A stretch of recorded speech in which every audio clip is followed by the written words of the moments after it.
Get ready. Mr.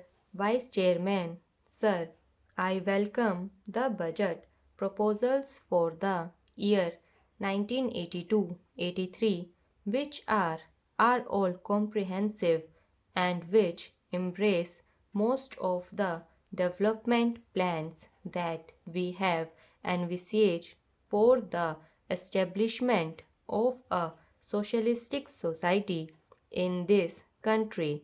In spite of the taxation and the introduction of fresh duties, we find that the finance minister has succeeded in disturbing only a microscopic section of the people of this country to extract sufficient fund for our schemes.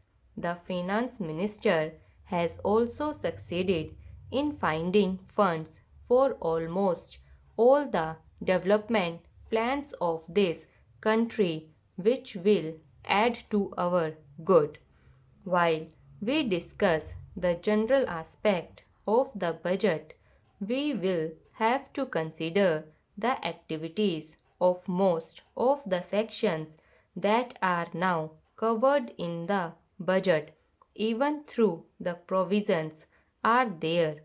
I think, sir, the expenditure on some of the activities envisaged in this budget should be subjected to a thorough scrutiny. In this respect, sir, I wish to bring to the notice of this House the special feature of the education system of this country. Some of the members have mentioned something about the educational system of this country, have remarked that the allocation of funds is not adequate and that the provision should be revised according to the needs of this country.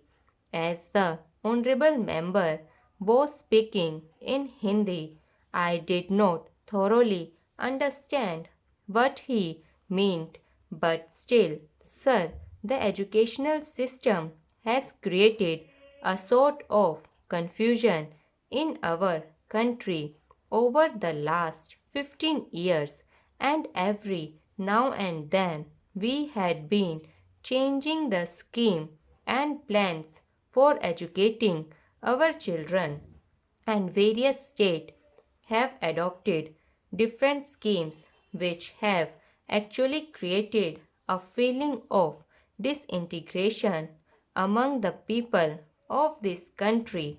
In some of the states, they have switched on to the regional language as the medium of instruction, and in some states, they think that the English should be retained as the medium of instruction, but the people believe that the medium of instruction should be Hindi, that is the national language of our country.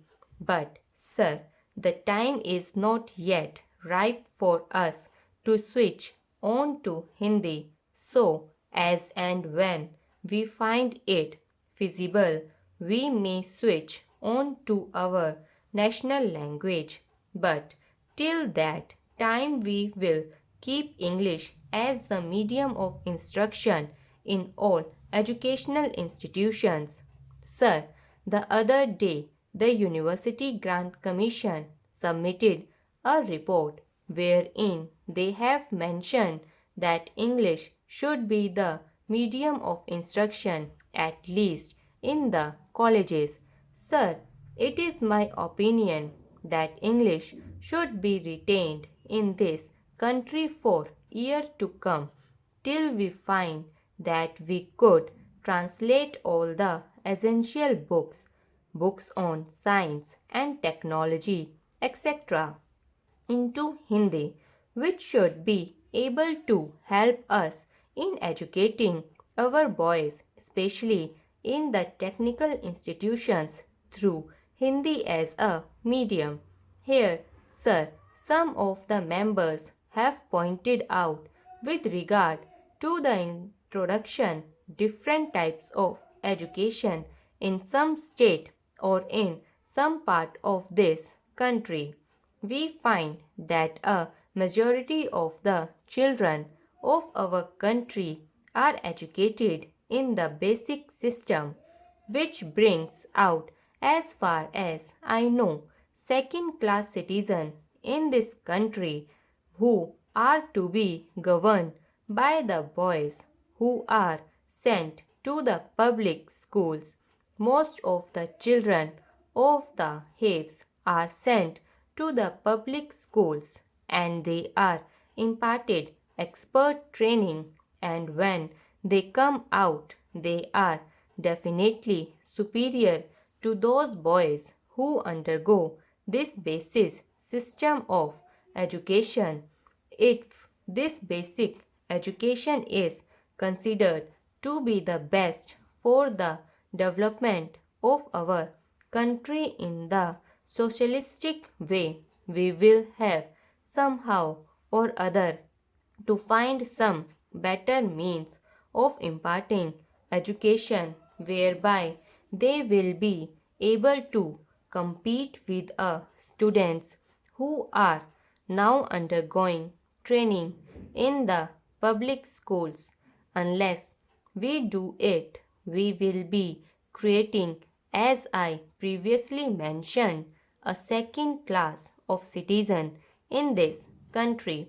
I hope the authorities who are concerned with the planning of education in this country will review their schemes according to the suggestions that I have put forth. In the game way, sir, our country is mainly depending on our agriculture and industries for the development of our economy. But the agriculturists are an ignorant section of our people who do not find, in spite of the development in that sector of our economy of high production, a better income as the industrial section is having in this country. The industrial section is fast improving and their standard of living has gone high. At the same time, in spite of the better production in the agricultural section, the agrarian population has not come at spur with the industrial section of this country. In the same way, industrial laborers are organized. Most of them are given so many benefits and advantages according to the legislation that is passed for the betterment of industrial laborers of this country.